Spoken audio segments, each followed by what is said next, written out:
I saw a dark stain spreading beneath me. Save my baby, please, I begged, my vocal cords raw and torn. The closest firefighter finally turned around, but his eyes were filled with nothing but mockery and disgust. He nudged my leg with his heavy boot. Give it a rest, Cap's wife. We all know you hate Vanessa. We just didn't think you were crazy enough to start a fire while pregnant. Cap is already saving her. You can stop the act. Nobody is watching. Honestly, I kinda respect how far you will go for a man's attention. Too bad Cap only has eyes for Vanessa. You better pray she makes it out of this okay, or Cap is going to hand you divorce papers tomorrow. I always knew Cole did not love me, but I had no idea even his crew viewed me this way. A violent, agonizing contraction ripped through my abdomen, stealing the last of my voice. The blistering heat had practically burnt the skin off my arms. The crew was busy putting out the flames. Not a single soul came to check on me. As my consciousness began to fade, I heard a sudden gasp nearby. Whoa, why is there so much blood over here? Crap, is Cap's wife actually hurt? What could possibly be wrong with her? She is just trying to get Cap to look at her. She has been pulling these stunts all afternoon. Whatever, go get Cap just in case, but I never received a shred of Cole's concern. All I got was his merciless interrogation. A gloved hand slapped my cheek twice, hard.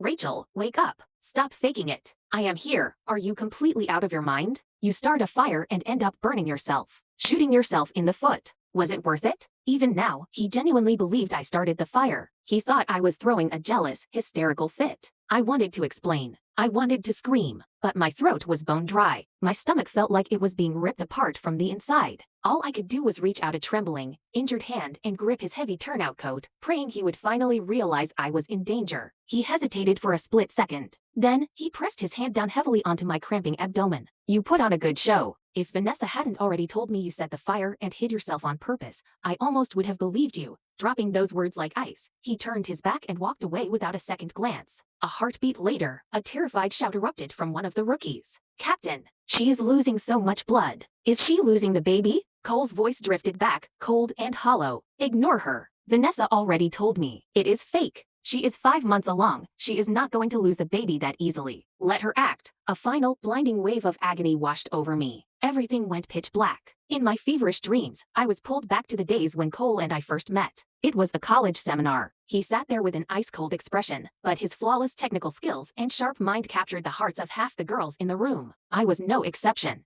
It was love at first sight. I started asking around, desperate for any information about him. Back then, I was just a junior lecturer. He barely noticed me. To catch his eye, I worked harder than anyone else. After I finally secured my full-time position, I used the excuse of a celebration to invite him to dinner.